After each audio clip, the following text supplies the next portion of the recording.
Coach, you've talked about just not even giving up 30-point quarters, but to start the game with a 44-pointer. How much of that played into what happened the rest of the game? It was pretty much the whole game. 81 points in the first half. It was deflating to just see them score like that and, running down the floor, getting easy buckets. And that falls on my shoulders, not having us ready to play at the highest level in the biggest game of the year, bottom line. And to your point, like that's just not who we are and who we've been. And then just to follow up, when you're looking at the way they were scoring, I mean, you said like through 6 games, you know what they're going to do. Was it almost like you're talking to them like, hey, we've seen this? I mean, what were you trying to get across to them during that? Well, at that point, you're just trying to get the spirit back.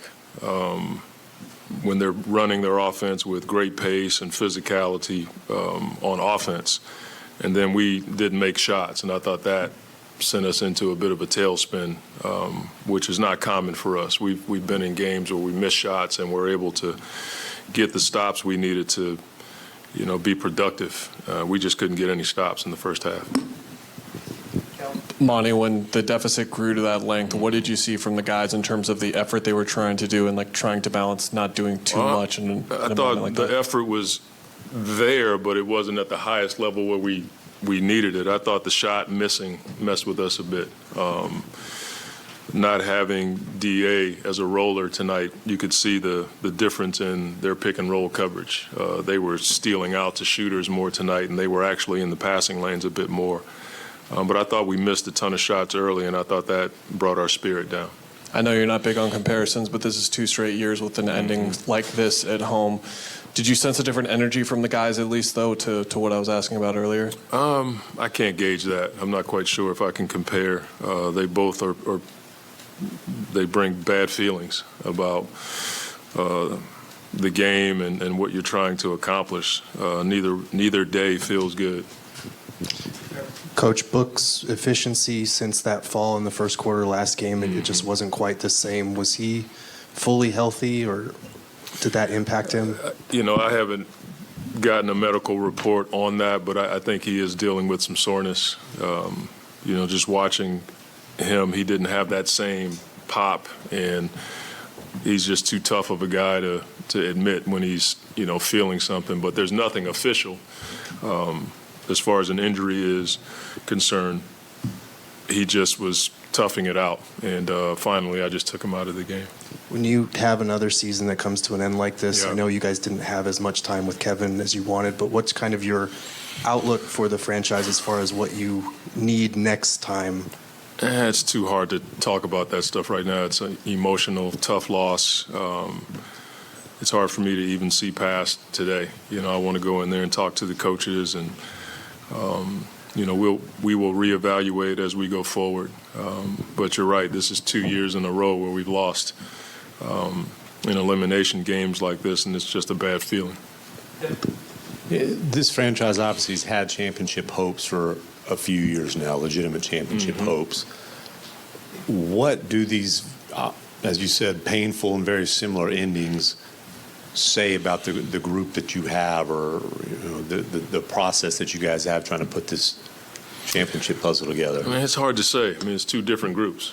Last year's team is totally different than this year's team. Last year's team was more of a ball movement, body movement team. This year we're more pick and roll oriented and ISO oriented. So it's 2 different situations altogether. And so that's something that we need to take a look at to see what kinds of combinations of players we have to fit the style of play.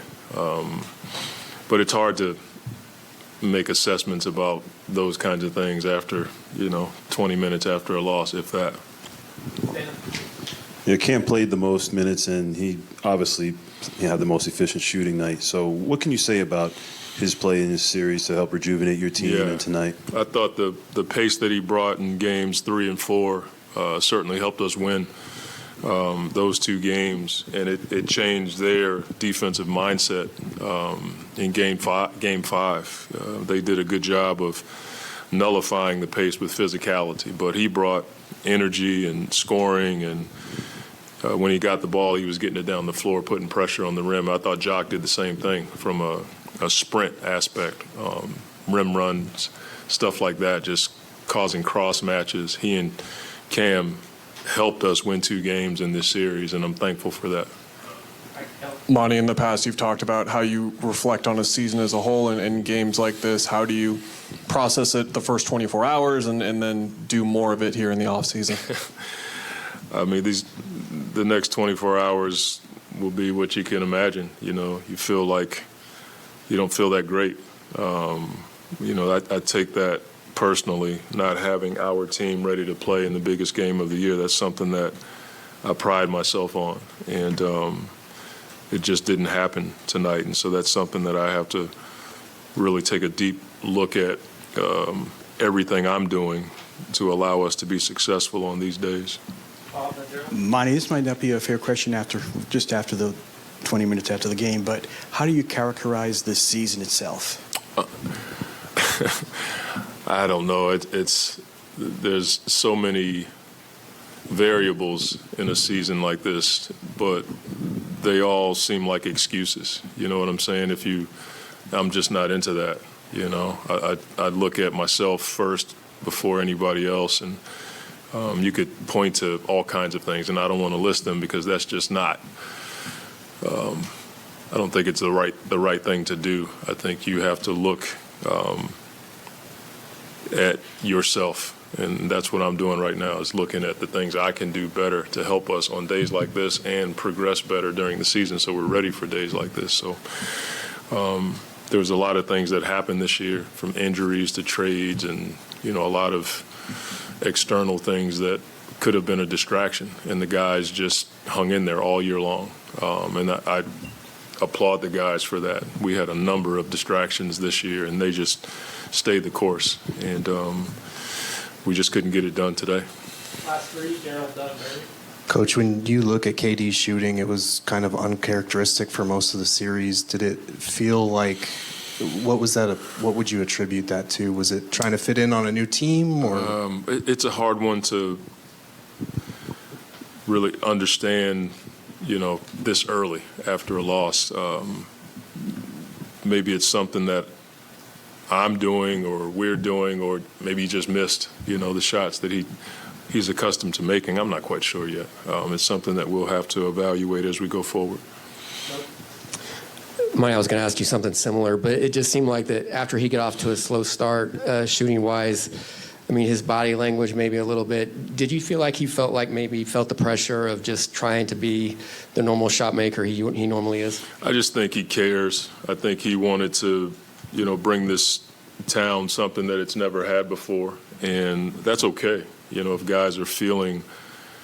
guy's upset about not making shots and not making plays, that's fine. I'd rather him care and you know, have that feeling than to not care. So I'm okay with that. I think it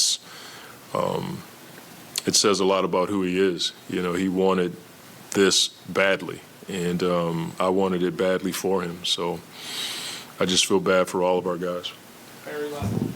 Hey, Monty, last year, if I remember correctly, after the Dallas game, you similarly took it upon yourself that you could have done better, you didn't have the team ready. Is it just because that's the way you are, you want to take the responsibility for it rather than, you know, basically pass it off to the players? Or what's your thought process behind that? I'm just not a blame guy. It's just not my personality. It's not how I was raised, not how I was taught. I'm a no excuses, no explanation person, you know, when it comes to getting the job done. And I have people that I answer to, and they put a lot of trust in me. And when I let them down, it's, you know, it's just part of being a competitor. You want to win, you know, and that's the ultimate goal, is to win. And when you don't, I don't know of any competitor who doesn't look at himself first and try to evaluate so you can be better. Thanks, Joe. Thank you.